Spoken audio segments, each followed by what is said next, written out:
Welcome to our vibrant network of governance, risk, compliance, and cybersecurity leaders.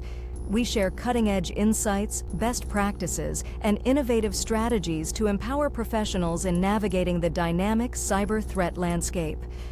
Join Circolo de CISO to ignite resilience and data protection across industries. We are here today to discuss another breach which happened in the recent times, and this time it was relating to an identity service provider, Okta.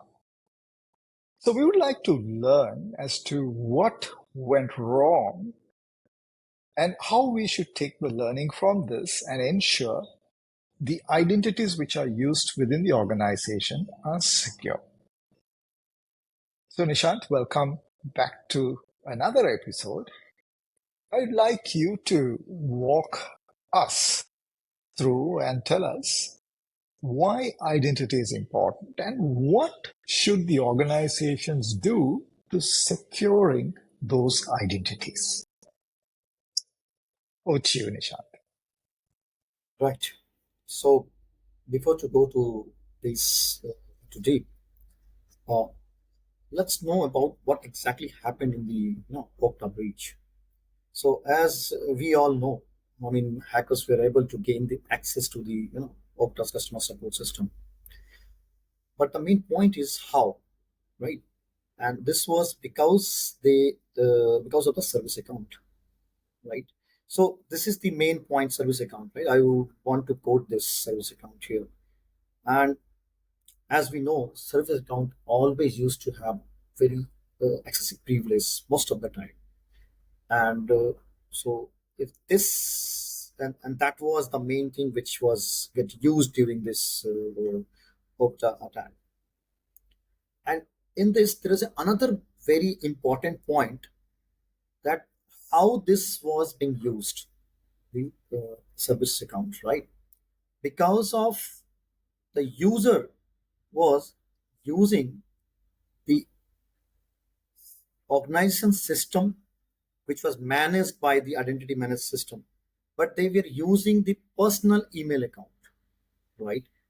Actually, they have used the personal Gmail account basically, and in that Gmail they have saved the password of the that portal, Okta portal, where the service account password was there, right? So there's a two important aspects we can take out from this particular breach. One is the use of service account, and the other thing is how the user should be, trained during in the organization, that they should not do all these things within the organization, right? And that could be also can be prevented through the training providing by to the users, and second thing, to the controls also. There should be a technical control from the organization side as well, that if the user are doing this kind of mistakes, they should be contained by the technical control. So these are the two major factors in this breach, right? So coming back again to your question now. So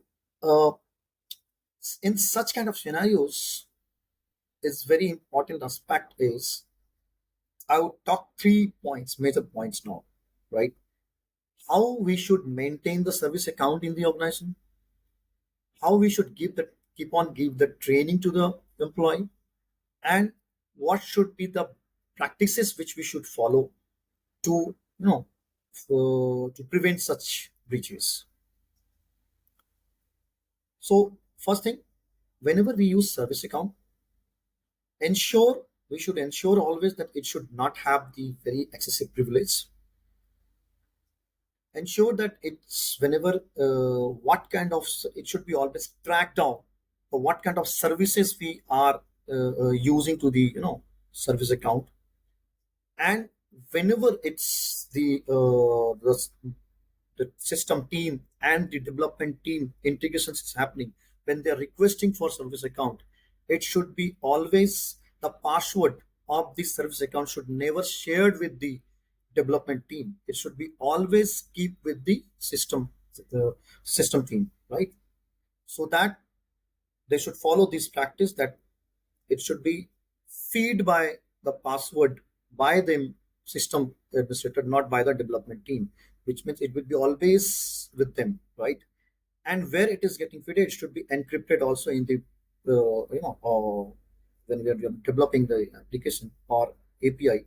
It should be there. It should be not visible. The password should not be in a plain text, right? Or they should not keep somewhere which can be easily accessible. So these practices should be there. And the service account should never give a interactive login also. It should not allow interactive login, right? You can also disable these things for the service account. Then the important part is user access review. The practice organization should follow the user access review, which always to whom you have given the access, to whom what privileges has been given. Is it this user is really allowed to access such files or systems? When the user have left, it has been revoked the accesses. So the user's access should be always, you should do the periodically, it should be conducted within the organization. Though you have the identity access management in your environment, still you should do the user access review periodically, right? And when you are enabling auditing, make sure you are enabling the auditing for the credentials validations also, right? So anytime there is a so anything is happening or attempt or any wrong attempt happening for your credentials point of view, it should be, those events should be logged and it should be monitored always, right? So these are the practices we should follow. And the last is the point which should be also very important in the organization. Despite having all the technical controls, best practices, you should follow, you should arrange or periodical training for your employee, that what they should follow, what they should not do. I mean, do's and don'ts point of views also, right? That the organizations which providing you the systems, it should be always used for the organizations used, not for your personal things. So you should not open your personal email accounts and on and any accounts there, and use your passwords and always two-factor authentications. Don't use repeated passwords. Such things should be very give them the training. And most important, never use your domain passwords and other things outside your environment of the organizations. So these are very important aspects which you can take the learning from breaches, which such kind of breaches happening, right? So I believe I have answered your all the aspects. Probably I have covered, right? Absolutely. You very well articulated, right? And I want to put this into context to the viewers.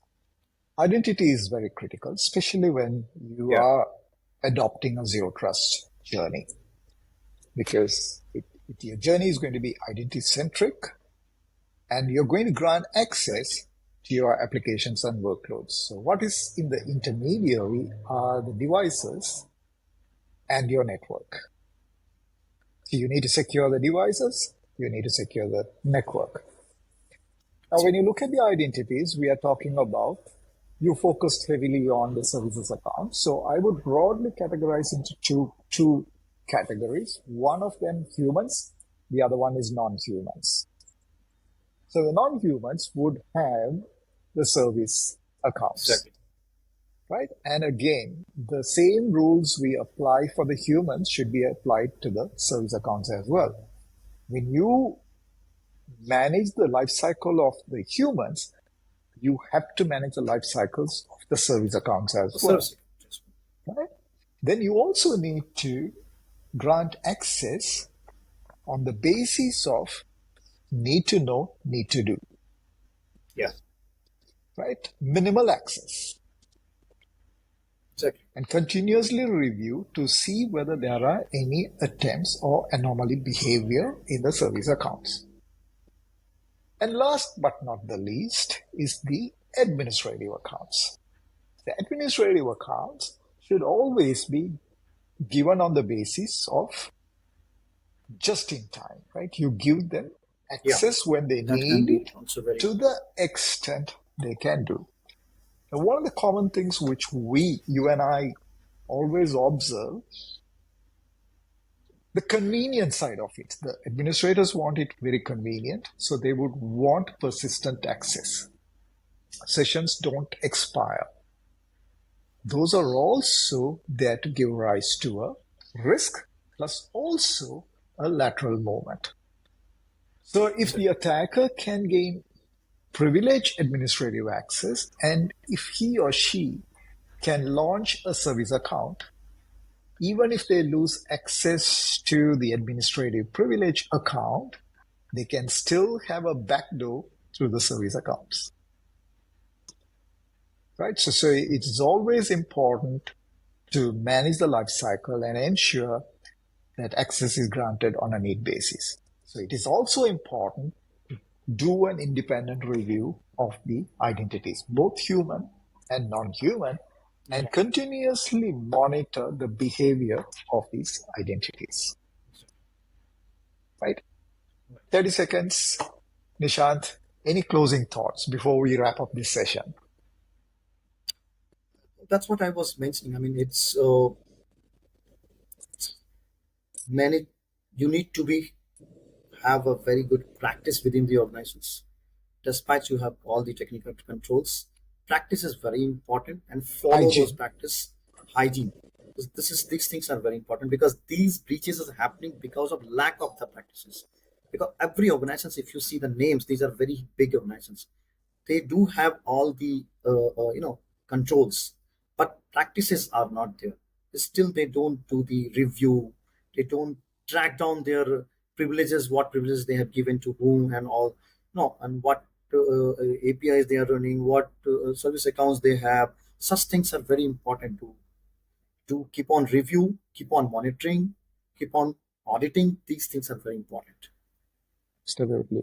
John, thank you so much for taking time to share your experience and the knowledge with our viewers. So I look forward to hosting you for several other sessions on similar topics. Right? So thank you so much and see you in another episode. Sure. Thank you. Thank you.